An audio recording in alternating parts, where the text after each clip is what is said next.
Question. Hello, Kim. You have said that on a dense planet like Earth, a sufficient comprehension of the Creator is not possible. However, to me, the Gnostic Monad does make sense in describing the ultimate Creator. Are you familiar with it? And no, I can't really say I'm very familiar with it, but what I will comment on here is that what is really important to recognize, excuse me, and you'll see this in my video about how the world was created. What's important to recognize is that we live in a world that has layers of vibration. And we live in the most dense aspect of that world, and we live on a dense, unnatural planet. So the vibratory level of the energy here on Earth is very low. And beyond the Earth is the spiritual realm, but that spiritual realm has levels, as I explained with the different spheres that were created. So the vibrations they are much higher in the spiritual realm than they are on Earth. But at the next level up in the spiritual realm, they're even higher. And that keeps going until the Creator's vibration is so much higher than Earth. And that's why I'm saying you cannot bridge that gap when you are embodied in a physical body on a dense planet on Earth. You can have glimpses of the Creator's being, but you cannot describe it with words.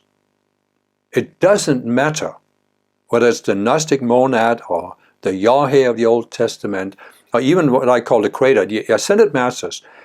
They talk about the Creator because it's important to know there was a being who envisioned our creation. But they have not said very much at all about how that Creator is, because we can't fathom it, and that's what they are trying to get across, that you cannot take a worded description on a planet like Earth and say, this is a complete, absolute truth about the Creator.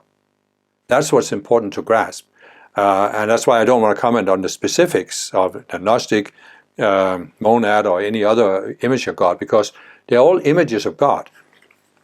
This doesn't mean that they can't be useful. They can, but only if they are used in a certain way. So what I'm saying is, if you feel that the Gnostic Monad appeals to you and it helps you raise your worldview, fine. No problem with that whatsoever. But you have to be careful that the description doesn't become an end in itself and doesn't become a closed box. Because there is no description that can be complete. It's just not possible. It's just like, to give you a crude illustration, let's say you are in a bunker and there is a hole in the wall and there is a telescope put into the concrete. So you can look out that telescope at the night sky and you are seeing, 3 stars. And it's not that is inaccurate. There are those 3 stars up there in the night sky. But if you now think, oh, I can see the entire sky. I know the sky. This is a complete and absolute truth about what the sky is like. Then you are severely limiting yourself, right?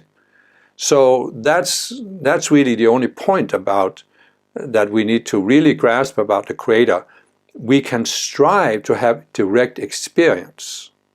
It's like the Masters, the Ascended Masters are saying constantly, when they give a dictation, it isn't really the outer words that are the most important. They are just tools for helping us reach for a direct experience of the Master's being. And that is what's important. And it's the same thing with the Creator. You can have glimpses of the Creator's being, but you can't take those glimpses, turn them into a worded description and now say, oh, this is a complete description of what God is like. Then you are imprisoning yourself by your own description. And you are thinking that you have now taken the ultimate Creator and pulled them into this little mental box that you've created. And it doesn't affect the Creator whatsoever, but it does affect you, because if you think you have put God in a mental box, you have definitely put yourself in that mental box.